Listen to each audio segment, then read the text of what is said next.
El siguiente relato contiene pasajes que pueden resultar perturbadores para cierto tipo de audiencia. Se recomienda discreción. La lengua de Orfeo. ¿Qué pasaría si la civilización tal como la conocemos no fuera más que una delgada capa de barniz sobre algo más antiguo, más feroz, más salvaje? Esta noche, en la lengua de Orfeo, los invito a mirar más allá de la comodidad de las ciudades, más allá del confort del lenguaje, del pensamiento lógico, de la cultura misma, porque hay algo que se oculta debajo, algo que habita en nosotros y que tal vez nunca se fue, una fuerza primitiva, instintiva, que no responde a leyes ni razones. En Fauces Salvajes, que es el cuento del día de hoy, el maestro japonés Komatsu Sakyo, considerado uno de los grandes de la ciencia ficción asiática del siglo XX, nos lanza a un escenario brutal y desconcertante. Un mundo donde lo salvaje y lo civilizado colisionan, y donde no está claro quién es la presa y quién es el depredador. ¿Están listos para una historia que no solo los perturbará, sino que tal vez despierte algo en ustedes que creían dormido? Bienvenidos a la lengua de Orfeo. Esto es Fauces Salvajes de Komatsu Sakyo.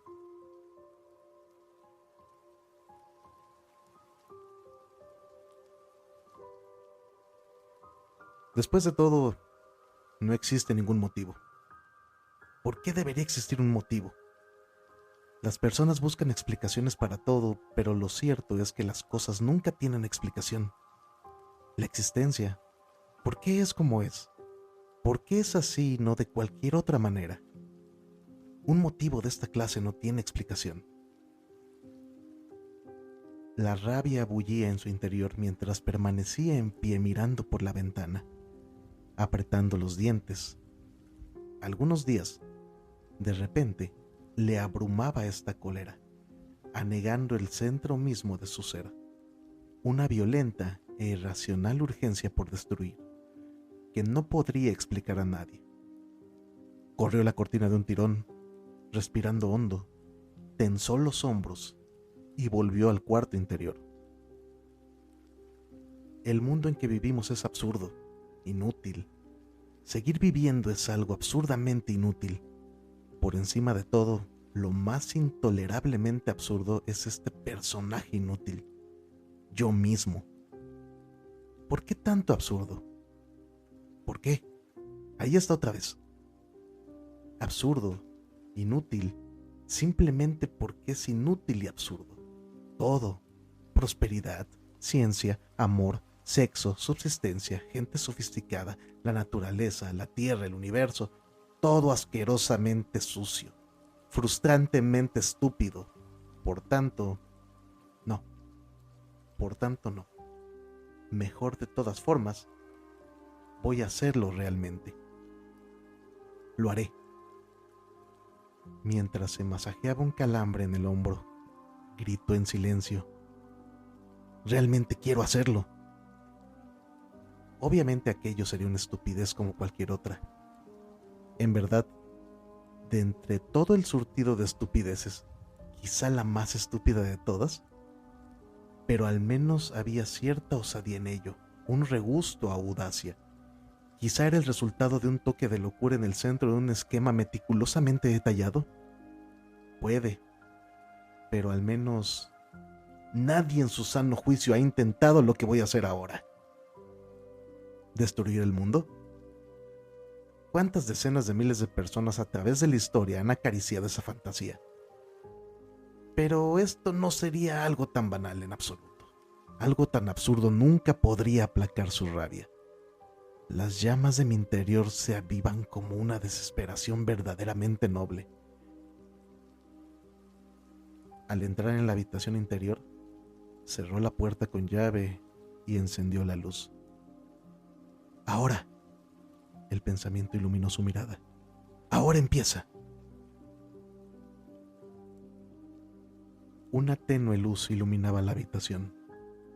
En una esquina había una estufa y un horno eléctricos, un quemador de gas, un cortafiambres, sartenes pequeñas y grandes, un surtido de cuchillos de cocina y una alacena con todo tipo de salsas, condimentos y verduras.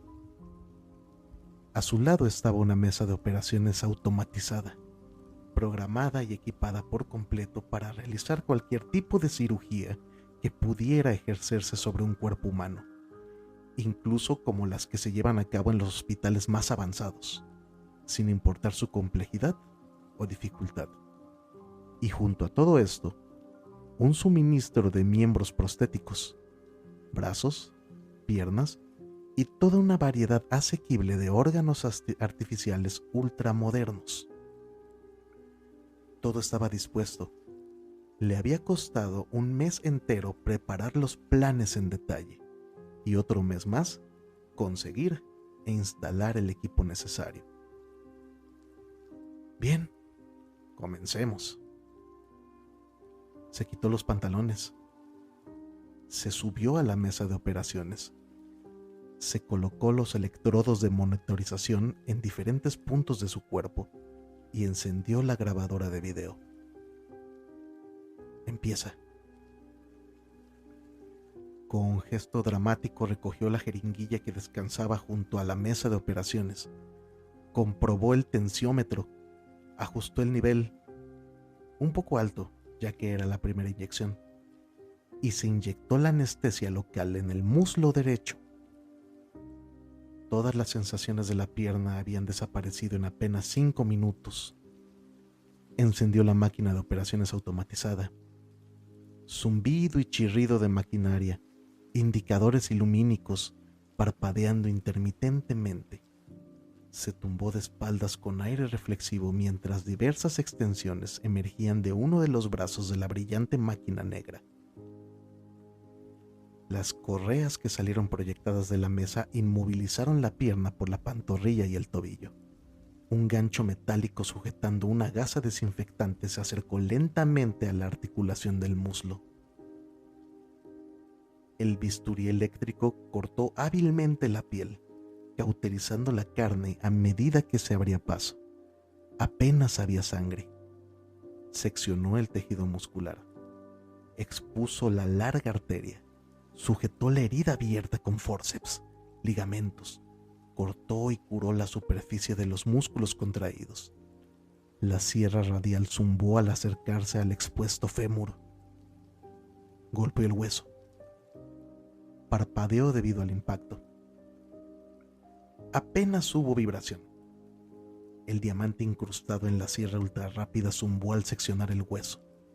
Al mismo tiempo curaba el exterior del corte con una mezcla de potentes enzimas.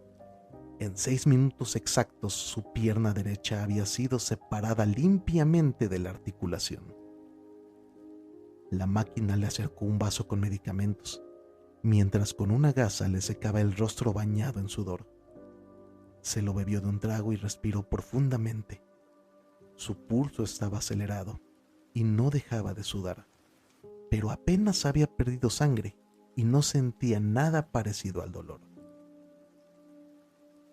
El tratamiento del nervio había funcionado muy bien. No sería necesaria una transfusión de sangre. Inhaló un poco de oxígeno para calmar el mareo. La pierna derecha, separada del cuerpo, yacía inerte sobre la mesa. Un apósito de plástico transparente muy apretado dejaba ver un círculo contraído de tejido muscular rosado, rodeado por grasa amarillenta y tuétano negruzco en el centro del blanco hueso. Apenas había sangrado. Se quedó mirando aquella cosa velluda con su rótula protuberante y sintió que estaba a punto de estallar en carcajadas histéricas. Pero no había tiempo para reír. Todavía quedaba mucho por hacer. Descansó un instante, lo justo para recuperar la energía, y entonces introdujo los comandos para el siguiente procedimiento. La máquina expulsó un brazo de acero, recogió una pierna artificial y la puso ante el corte de la amputación. La carne tratada se estaba curando sin vendar. La terminal de señales artificial del centro de sinapsis estaba conectada a un cable interminable que salía del corte. Finalmente, el soporte estructural estaba firmemente unido a los restos del fémur con correas y un agente adhesivo especial. Terminado, intentó doblar la nueva pierna con cuidado. Por ahora bien. Se levantó con cuidado. Se sentía mareado y débil, pero podía tenerse en pie y caminar despacio. La pierna artificial estaba hecha de algún tipo de metal ligero que producía un sonido de retintín al moverla. De acuerdo, suficiente. La mayor parte del tiempo iba a usar una silla de ruedas. Levantó su propia pierna derecha de la mesa. Se tambaleó de lo pesada que era.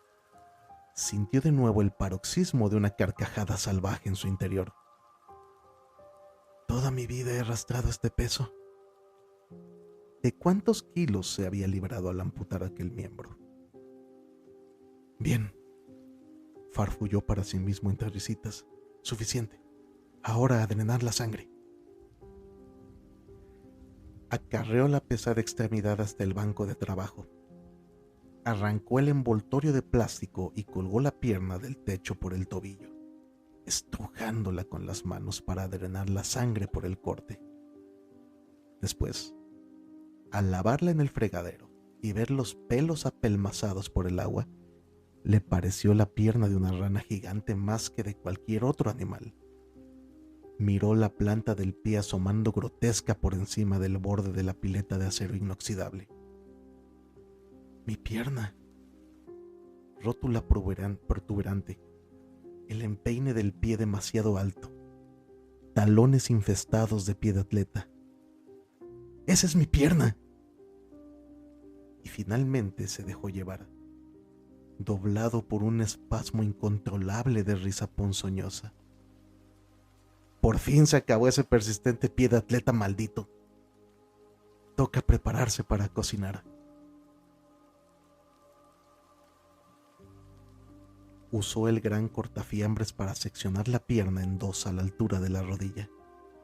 Después empezó a retirar la piel con un afilado cuchillo de carnicero.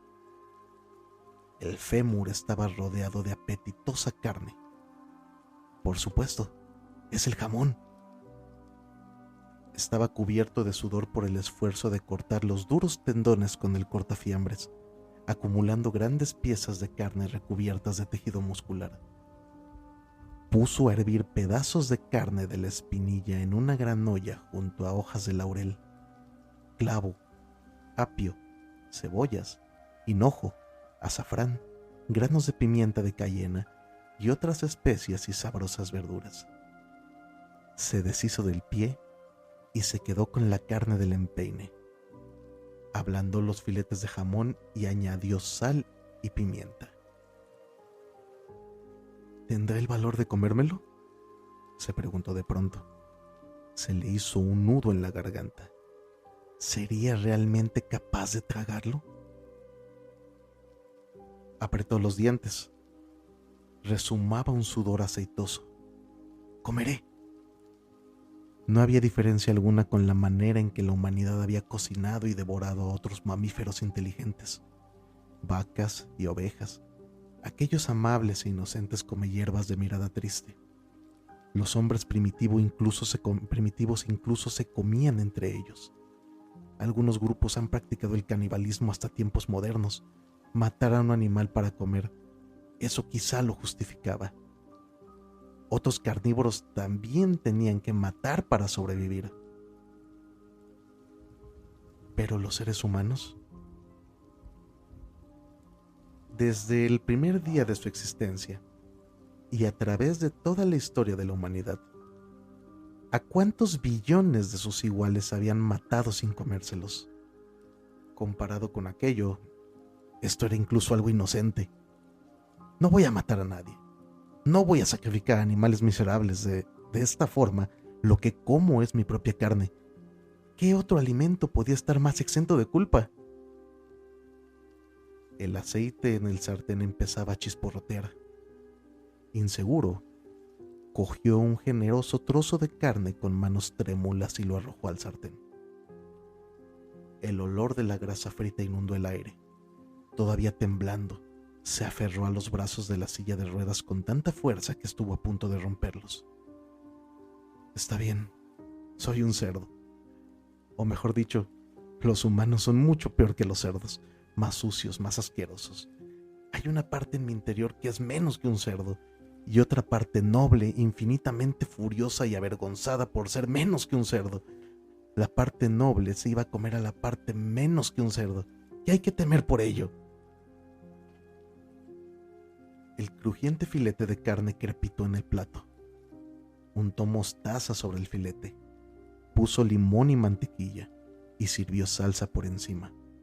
Su mano temblaba tanto que al coger el cuchillo lo hizo repiquetear contra el plato. Sudando a chorros, pinchó con el tenedor, agarró el cuchillo con todas sus fuerzas, cortó y entonces se lo llevó a la boca con temor.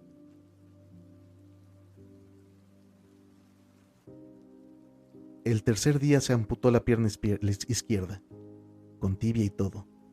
La ensartó como una brocheta, la untó con generosa cantidad de mantequilla y la asó en el espetón del enorme horno. Para entonces ya no tenía miedo. Había descubierto que estaba sorprendentemente delicioso. Con ese hallazgo, una mezcla de locura e ira se enraizó con firmeza en su corazón. Tras la primera semana las cosas se complicaron. Tuvo que amputar la parte inferior de su cuerpo. En el lavabo de la silla de ruedas pudo experimentar el placer de defecar por última vez en su vida. Se reía a carcajadas mientras evacuaba. Mire este desastre. Estoy excretando mi propio ser, embutido en mis propios intestinos y transformado en mierda. Quizá este fuera su último intento de autocontención. O quizá el máximo de autoglorificación. El gluteus maximus fue lo más delicioso de todo. Ya no quedaba nada por debajo de las caderas. La necesidad de piernas artificiales había desaparecido, aunque por el momento las dejó en su sitio. Ahora que tocaba ir a por los órganos internos, consultó al cerebro electrónico de la máquina. Cuando me haya comido los intestinos, ¿todavía tendré apetito? Todo irá bien, fue la respuesta. Desechó el intestino grueso, puso el intestino delgado en un guiso con verduras y usó el duodeno para hacer salchichas. Reemplazó el hígado y los riñones con órganos artificiales, salteó los originales y se los comió. Guardó el estómago para después, conservado sumergido en fluidos nutritivos dentro de un contenedor de plástico.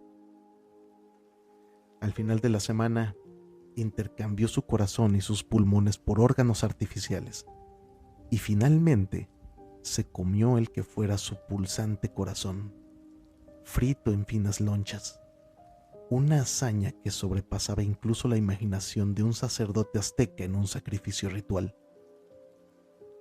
Mientras preparaba un plato con su estómago, bañado en salsa de soya, con ajo y pimienta roja, comprendió con claridad que la gente era capaz de comer incluso sin la necesidad de alimentarse.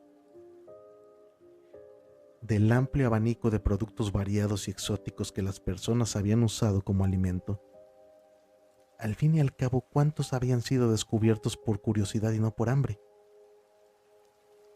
Mientras sigue habiendo furia, los humanos son capaces de comer las cosas más inimaginables, incluso cuando han satisfecho ya su curiosidad.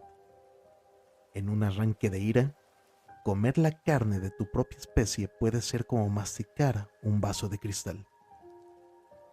El manantial del apetito reside en los salvajes impulsos agresivos: matar y comer, machacar y masticar, tragar y absorber. Esos son las fauces salvajes. Ahora, el final de su garganta estaba conectado a un desagüe. Los nutrientes para el resto de sus tejidos eran inyectados directamente en la sangre desde un contenedor de fluidos nutritivos. Las funciones endocrinas se mantenían con la ayuda de órganos artificiales. A finales de mes, se había comido ambos brazos por completo. Lo único que quedaba de él estaba del cuello para arriba. Y para el 40º día, había devorado casi todos los músculos de la cara.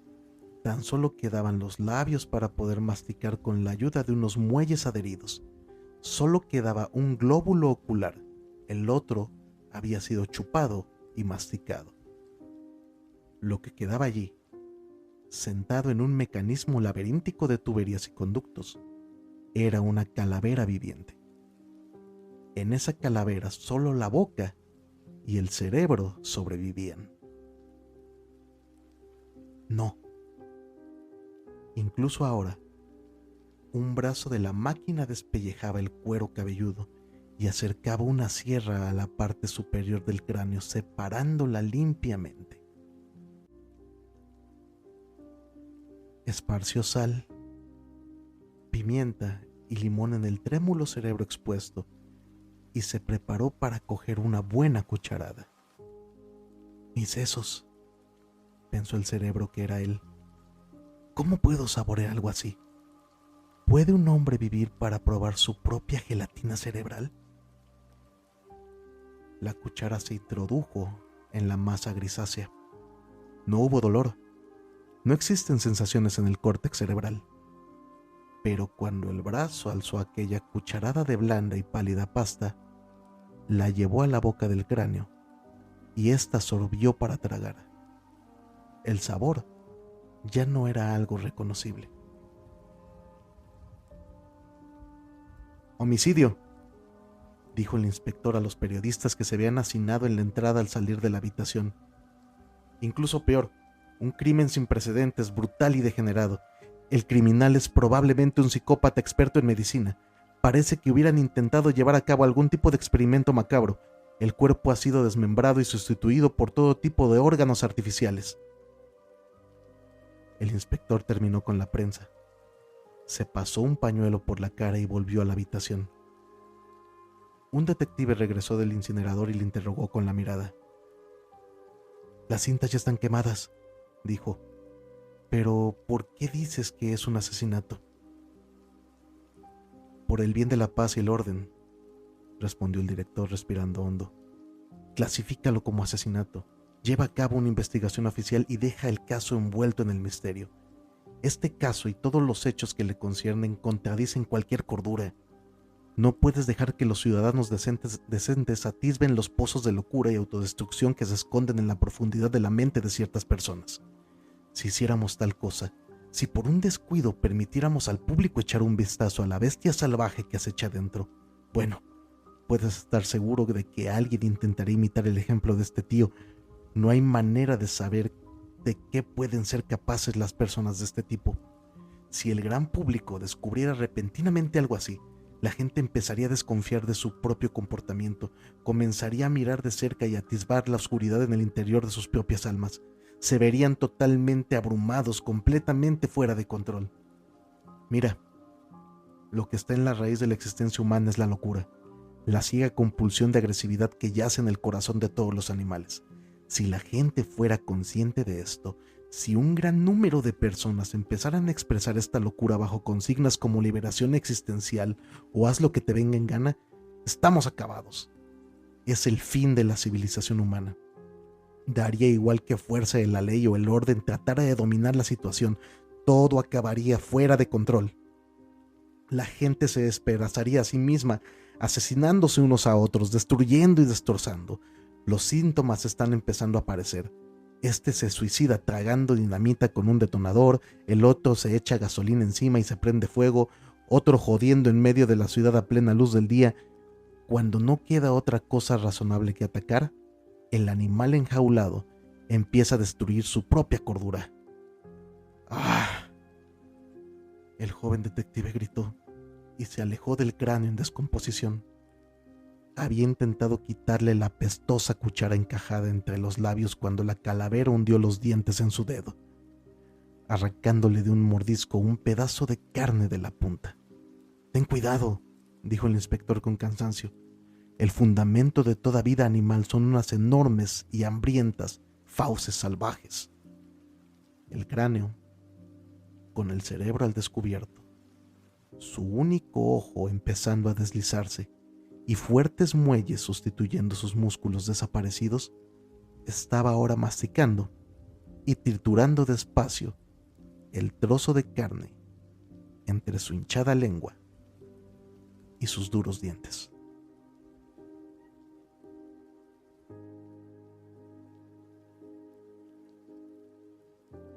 Es así como concluimos este cuento del maestro Sakio, sin duda uno de los más fuertes que ha habido en este canal.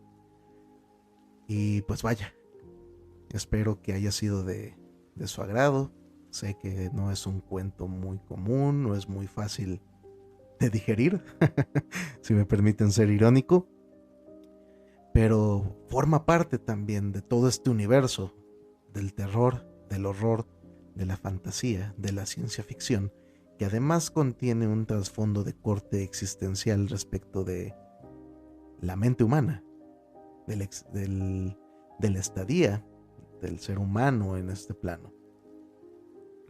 Quiero agradecer y quiero dar los créditos correspondientes de este cuento del maestro Sakio a la editorial Satori. Es una editorial española que se dedica específicamente, de manera muy especial, a llevar a cabo la compilación de textos y de narraciones de Japón.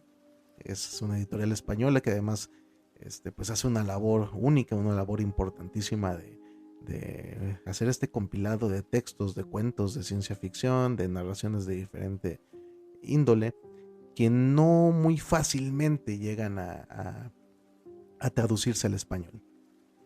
Este cuento forma parte de un libro de nombre Japón especulativo que van a encontrar en la editorial Satori. Y pues vaya, todos los créditos de esta traducción son para ellos. Y pues vaya, pueden acudir a buscar no solamente este libro, sino más en su página de internet. Y pues nada más. Nuevamente agradezco mucho el favor de su atención. Espero que este cuento haya causado efecto en ustedes. Si fue así, compártanlo con sus amigos, con sus familiares. Y no me queda más que agradecerles el estar aquí esta noche, desearles que tengan excelentes pesadillas y nos escuchamos hasta la próxima historia. Esto fue La lengua de Orfeo. Muchas gracias. La lengua de Orfeo.